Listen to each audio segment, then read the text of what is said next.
Yeah, you mentioned like you got to meet some other kids that were in foster care, and some of them just didn't have a good perspective or a positive association, like they shouldn't have to be in it or they don't like it or whatever it was. How did you view it?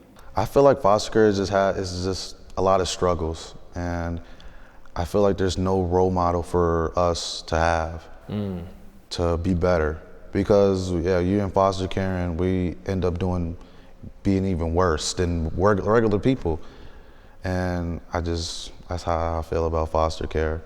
I feel like we just need more passionate people to help us, and I feel like there should be more people to take more damaged kids, because there's a lot of damaged kids in the foster care. They've been through a lot, probably even more than me. Yeah. And no one would take them, and they just feel alone, and they feel like nobody wants them, and that's just a bad place to be in. And they just do horrible things because that's all they know. Sure.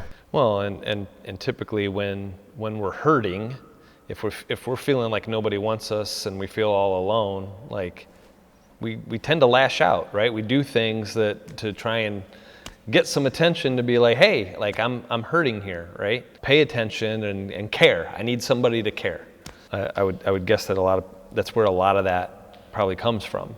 Have you been able to maintain a relationship with your biological family, with your mom or anybody else in your family? Yes, I have been able to talk to them. That's a blessing, because most kids don't, and I don't think I can do it is just talk to them. I have visits and stuff. I try to over for birthdays and special occasions, so that's pretty nice. And so you said you've got a brother and a sister, right? That you lived with at one point, right?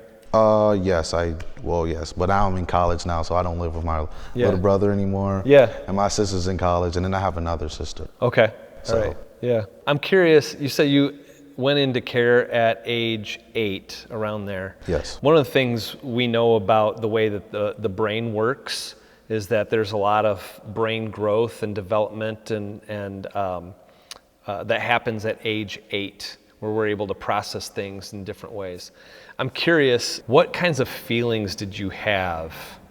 If we can kind of get vulnerable for a second, what kind of feelings did you have when you went into care that first time at age 8?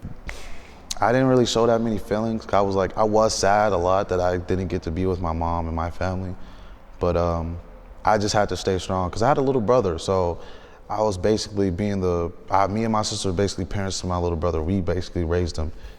So we didn't really show our emotions that much. What was going on inside of Nikko, even though he didn't show it? My emotions, I was just very anxious. I was just scared and sad most of the time. And I feel like just having friends in the same position just made me happy, and that's how it worked. How do you think being scared and sad influenced your interactions with your foster parents and stuff, and what you had going on? I feel like when you first move into a new home and talk to your foster parents, it's kind of weird. It's like kind of having like a roommate. Like it's kind of weird, and you don't know how to talk to them, or sometimes how to address them and everything. And it just takes a long time just to get used to it, and just to see like actually a good figure to look at and to look up to. So it just takes a minute. It depends on the kid, but it just takes a long time. Did you ever feel like you had any kind of reactions, outbursts, meltdowns related to fear, of being afraid of situations or what might happen, or?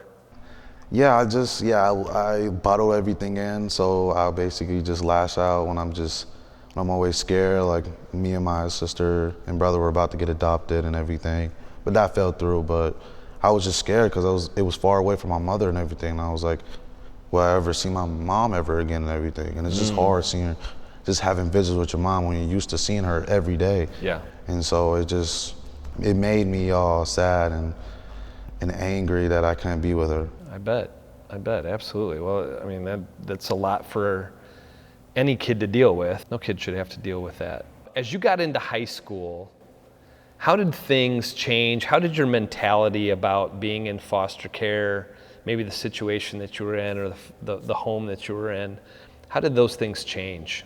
When I got older, I kept thinking, like, at that point, like when I was in high school, I was like, I'm not going back to my mother. And it's just a hard pill to swallow sometimes. And I was like, I even told my mom, I was like, it's too late for me and my sister, but if you want to get my brother, then I'm okay with that. And she didn't like how that me and my sister said that, but it's just you do think different because I'm already in college already. Yeah. And 4 years ago I was a freshman, so it just went Right. so fast. Right. Yeah. So it's Absolutely.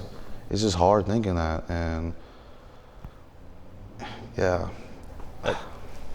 Yeah, you said that's a hard pill to swallow. I can't even imagine like the emotions that go into even wrestling with that decision and leading to that and even being like having the courage to even say that to your mom, because I'm sure that probably stung for you a little bit. Like that's a hard thing to reconcile.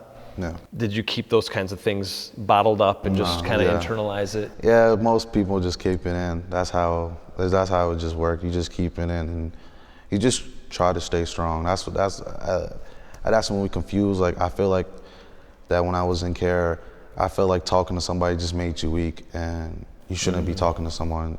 I can get through this. Where do you think that idea or that thought of talking to somebody makes you weak? Where does that come from? Where do you feel like you got that? I don't know where did I get that from. I feel like I just picked it up. I just didn't want to feel weak in front of my brothers or anything. I just had to stay strong, especially with my mama too, because she had a lot of stuff on her plate too.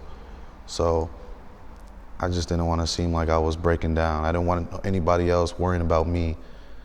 I just wanted everybody worried about them first. So it sounds like you took a lot of the weight of things on your shoulders and just bottled that up and internalized that, and probably had a lot of that going on in your mind and in your emotions if you felt like you had to be strong and not talk to anybody, process that with anybody. yeah, that sounds about right. And I can't imagine like how that makes high school more difficult. Yes, it does. It does make high school kind of difficult, but you just, as I said, you just try to keep pushing and do what you got to do.